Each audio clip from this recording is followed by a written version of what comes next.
Bom dia, boa tarde, boa noite, meu amigo prevencionista, tudo bom com você? Eu sou Victor Costa, estamos aqui para mais um vídeo de quinta e mais um podcast de sexta-feira. E tentando dar alguma diferenciada nos nossos vídeos, estamos aqui gravando mais uma vez da estrada, né? Eu tô fazendo aqui interior de São Paulo, Parapuã, Curitiba.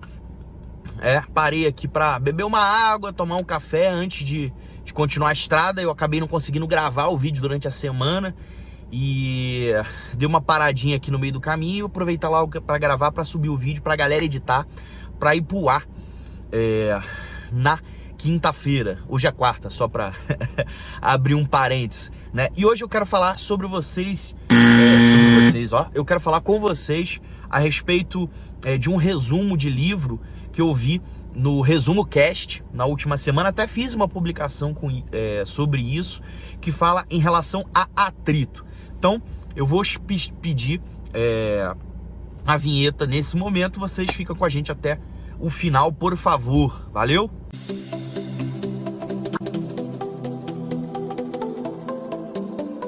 Beleza, galera? E como a gente sempre começa o vídeo aqui, é sempre uma relação de reciprocidade, né? A gente tenta trazer para vocês aqui um pouco de conhecimento, a experiência que a gente tem na área de segurança e saúde do trabalho.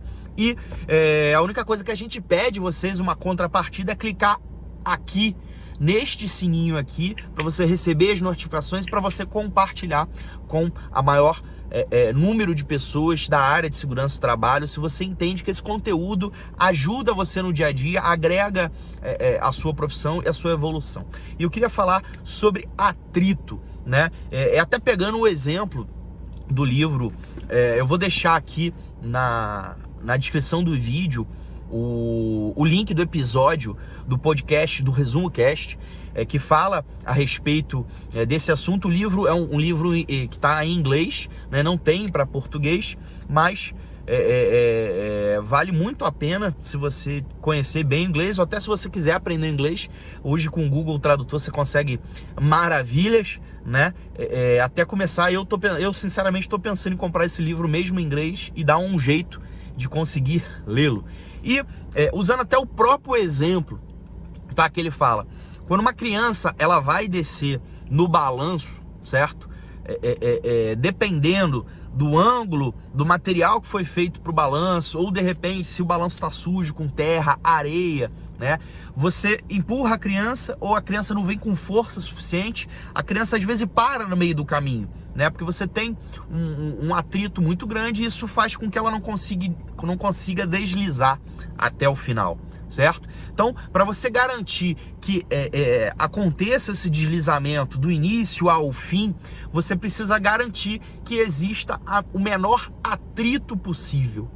E eu acabei fazendo um paralelo em relação a isso e a segurança do trabalho, mesmo tendo isso claro na minha cabeça, mas eu nunca tinha parado para pensar dessa forma, que muitas das vezes a nossa maior dificuldade dentro da área de segurança e saúde do trabalho é porque, ao invés da gente buscar situações e condições para que o serviço aconteça de maneira natural, dentro de determinadas regras e dentro de boas práticas de segurança do trabalho, a gente cria barreiras, a gente cria atritos dentro do processo produtivo para que o serviço não aconteça, ou que a nossa relação dentro da área de segurança fique sendo enxergada como um dificultador, e consequentemente, né, a gente acaba tendo muito dos nossos projetos, muito da nossa evolução dentro de uma instituição muito barrada em função dessa comunicação, dessa relação ser baseada em atrito que colocamos, né? Eu quero trazer um exemplo para vocês. Eu não sei se eu já comentei isso em alguns vídeos, mas certa vez me chamaram numa determinada empresa que eu trabalhava, que eles queriam fazer uma solda, né, dentro de um almoxarifado onde eu tinha uma determinada quantidade de latas de tintas inflamáveis, né?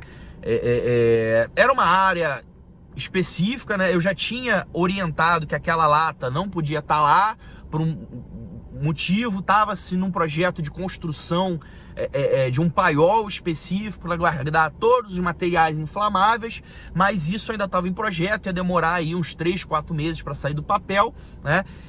Mas tinha que se fazer um trabalho lá e alguém me ligou: Vitor, não pode, não dá para ser, que não sei o que, papapá, a gente já tinha que ter tirado essas latas aqui de dentro, o cara não pode fazer o serviço, pá. Então assim, o cara criou uma série de dificuldades, né, o técnico de segurança da unidade,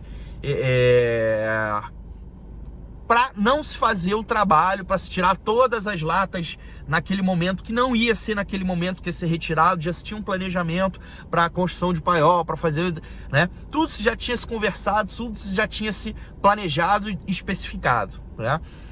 E eu cheguei e falei: tá, vamos lá, vamos pensar friamente, independente de o que pode, do que não pode, mas do que é possível, do que não é possível, do que a gente minimiza as possibilidades de acidente, de impacto, de problema, né? Então, aí eu fui conversando com ele: vamos lá, o que você tem? Você tem aí, como eu sabia que era uma empresa que trabalhava com transporte e tal, eu falei: pô, você tem no pátio aí aquelas mantas incombustíveis, né? Aquelas mantas que não pegam fogo, que a gente usava para algumas outras atividades? Eu acho que eu tenho sim. Eu falei: beleza, então pega aquela manta, joga por cima, organiza por cima do material, né? Tá, beleza. O cara vai, agora faz o seguinte: arruma estopa, pano, algumas coisas, pega, mesmo a manta sendo combustível, pega do início ao fim, umedece esse material, coloca no início da manta, para que se por um acaso cair, a gente também não queima a manta, entre aspas. Desenha esse processo, coloca um extintor na área, acompanha o serviço do início e fim, é um serviço rápido, né? Então, a gente desenhou o cenário de forma com que os caras pudessem fazer o trabalho que efetivamente não ia gerar risco nenhum para aquela atividade específica. A gente criou um cenário independente do que estava na norma, do que podia, do que não podia, mas a gente criou um cenário de forma prática para garantir que aquele serviço pontual fosse executado, tá? E desta maneira a gente reduziu o atrito, a gente fez o serviço, todo mundo ficou satisfeito. E eu cheguei pro cara que falei: bicho, aquele projeto que a gente tava de fazer a construção do paiol para tirar o material daqui de dentro, que você planejou para fazer em 4 meses, isso já aconteceu, criou um desgaste. Será que a gente não pode, de repente, diminuir esse tempo da construção desse paiol para, sei lá, 1 mês e meio, a gente agilizar isso, né? Uma mão lava a outra, eu te ajudei, você me ajuda, e assim sucessivamente. Moral da história: a gente conseguiu reduzir, tirou as tintas, mudou o paiol e problema resolvido, né? Então, o que eu queria compartilhar com vocês é que muitas das vezes a gente da área de segurança, naquela da gente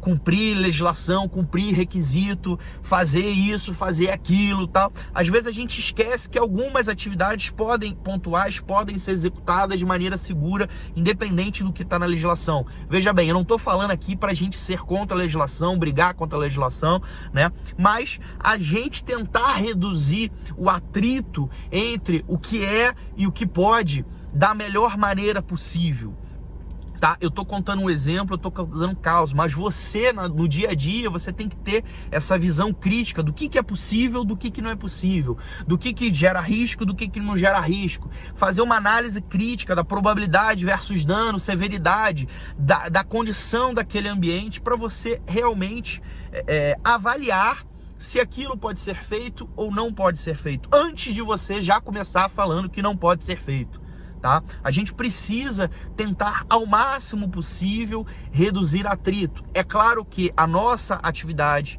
engenheiro, técnico de segurança, acaba sendo uma posição de atrito, porque em alguns momentos a gente não tem condição de abaixar a cabeça e permitir que determinadas coisas sejam feitas à moda Bangu, à la vontade, da maneira que se quer fazer. A gente precisa ter isso claro e evidente, mas a gente também não pode ser o contrário. A gente primeiro precisa ponderar, primeiro a gente precisa pensar, para depois a gente tomar uma uma posição em relação àquilo e agir como reduzindo atrito. E muito disso vai da nossa experiência, do nosso bom senso, de conhecer o processo produtivo, de conhecer o impacto que possa ser gerado, de avaliar criticamente os riscos possíveis naquela situação, né? Fazer uma projeção do que pode acontecer e do que não pode acontecer, e o bate-bola com as lideranças, com as gerências, o que cada um quer assumir junto, né? Não adianta falar, não, tirei o meu da reta, eu mandei relatório. Não, o risco é assumido junto. Se der problema, todo mundo vai dar a mão, né, vai para a justiça responder junto, e cada um vai mostrar e falar o que fez, o que não fez, o que deixou de fazer, o que omitiu, o que não omitiu. Então a gente precisa ter cuidado com isso, ter a comunicação de forma efetiva, transparente, né, sem medo das consequências, se a gente realmente fizer uma análise crítica do que pode acontecer. Beleza? Então, a ideia de hoje é compartilhar com você essa questão para você repensar a forma com que você comunica, a forma com que você fala sobre a resolução dos problemas, a forma que você se posiciona diante de um problema, você coloca a solução, as soluções possíveis, ou simplesmente você joga no ar que aquilo não pode ser feito. E aí, você é um profissional de segurança e saúde que gera solução ou que gera atrito? Eu queria deixar essa questão para vocês, que vocês pensem com bastante carinho e ajuda a gente. Comenta aqui embaixo o que você pode fazer no seu dia a dia para tentar reduzir o atrito na comunicação, reduzir esse atrito entre produção e segurança do trabalho. Como é que você pode fazer isso de maneira disruptiva para garantir, né, o melhor sucesso no seu trabalho, que reduzindo o atrito, você vai ser mais ouvido, as pessoas vão te dar mais autoridade sobre o tema, vão respeitar o seu posicionamento, você vai se sentir mais valorizado e, consequentemente, se você é ouvido, se você é valorizado, consequentemente, o seu passe acaba valendo mais. Beleza? Então, se esse conteúdo, se esse material que eu tô conversando com vocês aqui hoje faz sentido para você, por favor, né? Compartilhe com o maior número de pessoas que você possa. Se você não fez logo no início a assinatura no nosso canal, clicando nesse sininho aqui, ó, por favor, faça isso neste momento, porque a gente conta com a ajuda de vocês para a gente fazer a área de segurança e saúde do trabalho melhor do que foi ontem, melhor do que ela hoje, e sempre evoluindo, porque eu acredito verdadeiramente que a questão da nossa valorização de profissão, ela está ligada à nossa evolução profissional diante da experiência, conhecimento e educação. Valeu? Muito obrigado. Fui!